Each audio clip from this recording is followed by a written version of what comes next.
Hey guys, I hope you're well. Today we're going to be inspecting for mold, and with that being said, inspecting for mold is very important.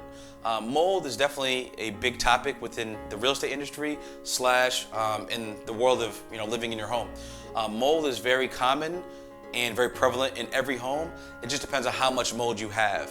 So with that being said, typically when it comes to inspecting for mold, the inspection is usually started on the exterior.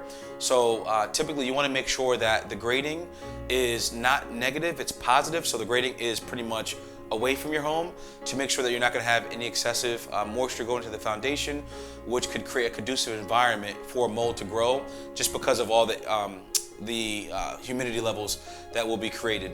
So with that being said, you want to make sure you're inspecting the exterior of the home, that the grade is positive, as well as the gutters are attached to the home, and to make sure the downspouts are pretty much away from the home as well. And with that being said, we want to make sure there's no leaks in the roof. So when you're done inspecting the exterior, I typically go to the basement when I'm inspecting for mold. The biggest cause for mold growth in the basement is excessive moisture. So if you have a dirt floor, you want to make sure you put a vapor barrier down. A vapor barrier is essentially a plastic covering that you put on the ground of a dirt floor to make sure that it holds the moisture down. So with that being said, I also recommend, if you have a very wet basement, that you add a sump pump, as well as you add a dehumidifier. The dehumidifier is very essential for the basement because what that's going to do is it's going to suck out all the moisture in the basement, as well as it's also going to help with the humidity levels of the basement. So I recommend buying a dehumidifier that's around $150 to $200 to ensure that it's an optimal system to ensure that it takes out all the humidity and moisture levels from the basement. So with that being said, moving up, the biggest area where mold usually is in the attic. So when I'm inspecting the attic, I'm paying special attention to make sure there's no signs of any leaking from the roof, which can cause mold, as well as to make sure that the ventilation is adequate.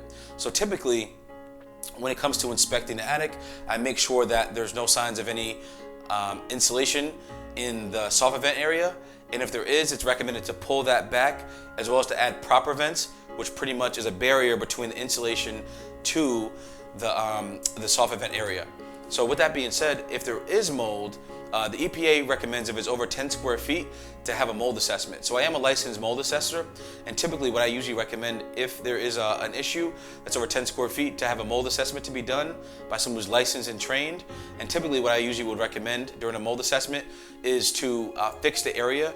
Typically mold is caused when you have a issue when there's excessive moisture, as well as if the humidity levels are below 30 to 60, as well as if the area is very closed up and dark. So essentially what I'd recommend is just to make sure that those issues are taken care of, as well as I'd recommend a mold remediation company come to fix the area that's been affected by the mold with an EPA approved product, and to make sure that whatever area it was, if we're talking about the attic, to make sure the attic has been encapsulated to prevent any future mold growth. So if you have any more questions about mold, which is a very big topic, let me know and I can explain to you more. On the next topic, we're going to be discussing inspecting roofs. And if you have found any value in this video, feel free to like, share, comment the video.